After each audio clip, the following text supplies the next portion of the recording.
Hey, Boris. Well, good morning from Australia. I'm very pleased to join two great friends of freedom and of Australia, Prime Minister Johnson and President Biden. Today, we join our nations in a next generation partnership built on a strong foundation of proven trust. We have always seen the world through a similar lens. We have always believed in a world that favours freedom, that respects human dignity, the rule of law, the independence of sovereign states and the peaceful fellowship of nations. And while we have always looked to each other to do what we believe is right, we have never left at each other. Always together, never alone. Our world is becoming more complex, especially here in our region, the Indo-Pacific. This affects us all. The future of the Indo-Pacific will impact all our futures. To meet these challenges, to help deliver the security and stability our region needs, we must now take our partnership to a new level. A partnership that seeks to engage, not to exclude, to contribute, not take, and to enable and empower, not to control or coerce. And so, friends, AUKUS is born, a new enhanced trilateral security partnership between Australia, the United Kingdom and the United States.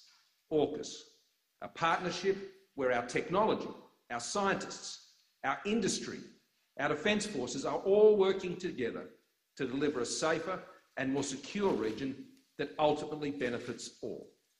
AUKUS will also enhance our contribution to our growing network of partnerships in the Indo-Pacific region. ANZUS, our ASEAN friends, our bilateral strategic partners, the Quad, Five Eyes countries, and of course our dear Pacific family. The first major initiative of AUKUS will be to deliver a nuclear-powered submarine fleet for Australia. Over the next 18 months, we will work together to seek to determine the best way forward to achieve this.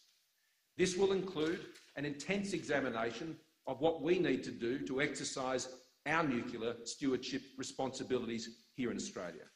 We intend to build these submarines in Adelaide, Australia, in close cooperation with the United Kingdom and the United States. But let me be clear, Australia is not seeking to acquire nuclear weapons or establish a civil nuclear capability. And we will continue to meet all our nuclear non-proliferation obligations. Australia has a long history of defence cooperation with the United States and the United Kingdom. For more than a century, we have stood together for the cause of peace and freedom, motivated by the beliefs we share, sustained by the bonds of friendship we have forged, enabled by the sacrifice of those who have gone before us, and inspired by our shared hope for those who will follow us. And so today, friends, we recommit ourselves to this cause and a new AUKUS vision.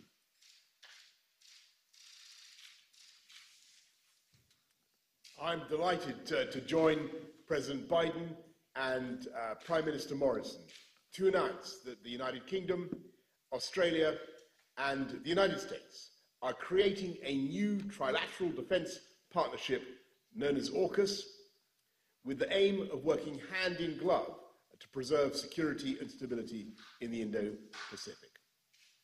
We're opening a new chapter in our friendship, and the first task of this partnership will be to help Australia acquire a fleet of nuclear-powered submarines, emphasising, of course, that the submarines in question will be powered by nuclear reactors, not armed with nuclear weapons.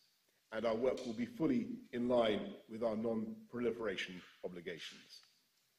This will be one of the most complex and technically demanding projects in the world, lasting for decades and requiring the most advanced technology. It will draw on the expertise that the UK has acquired over generations, dating back to the launch of the Royal Navy's first nuclear submarine over 60 years ago. And together with the other opportunities from AUKUS, creating hundreds of highly skilled jobs across the United Kingdom, including in Scotland, the north of England and the Midlands, taking forward this government's driving purpose of levelling up across the whole country.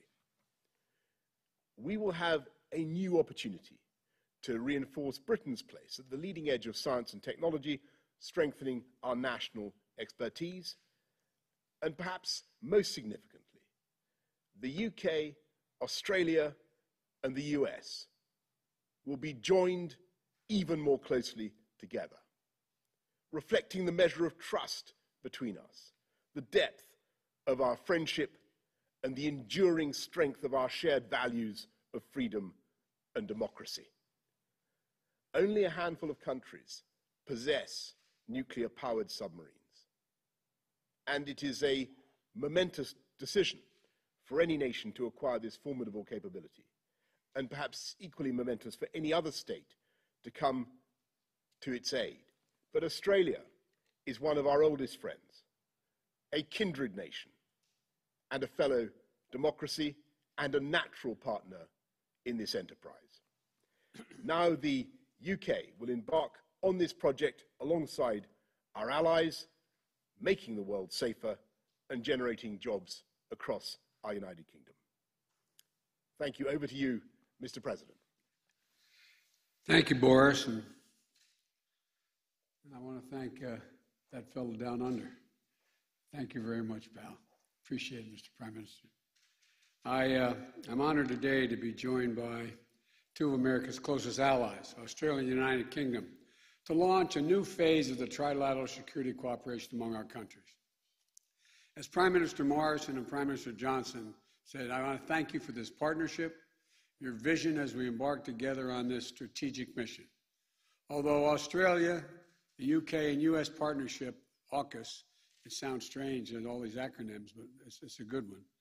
AUKUS, our nations will update and enhance our shared ability to take on the threats of the 21st century, just as we did in the 20th century, together.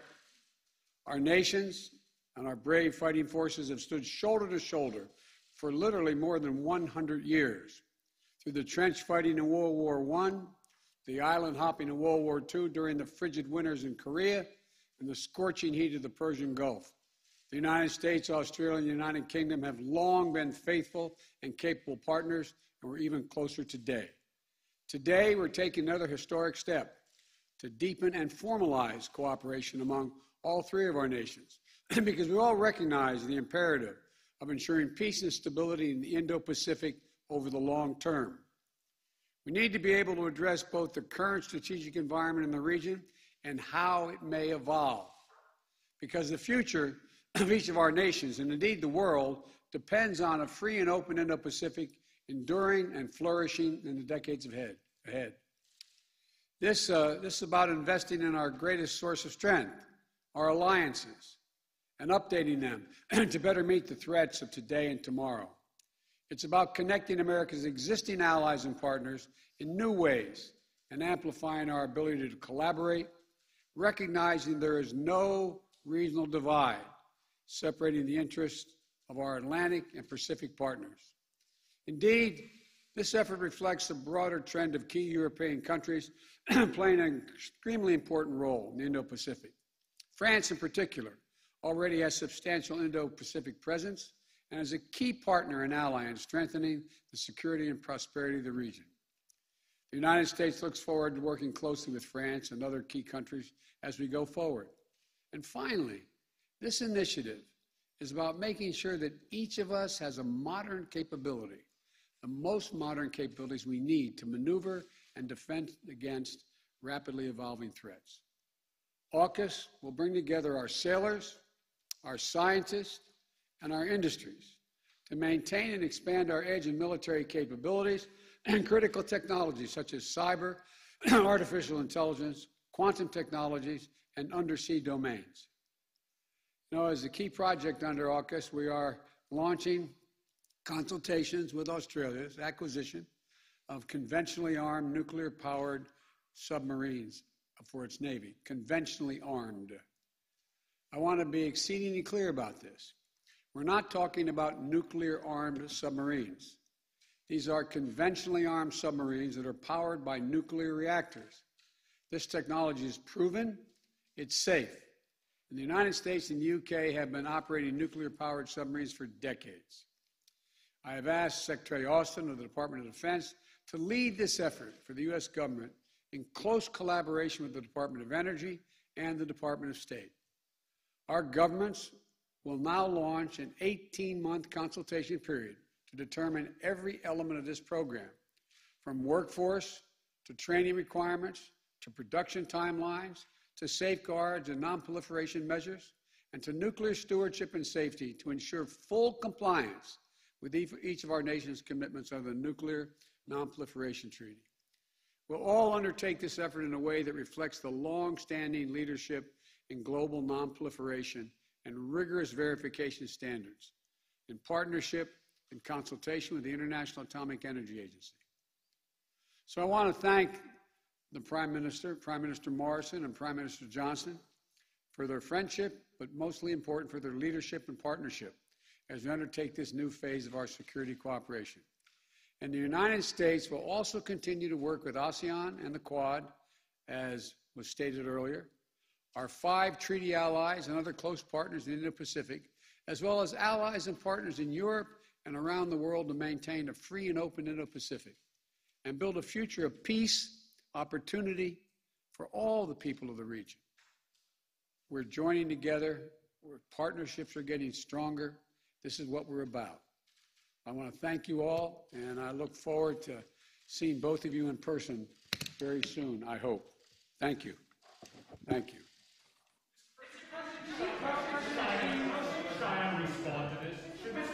Mr. President, did you tell President Xi when you spoke to him last week?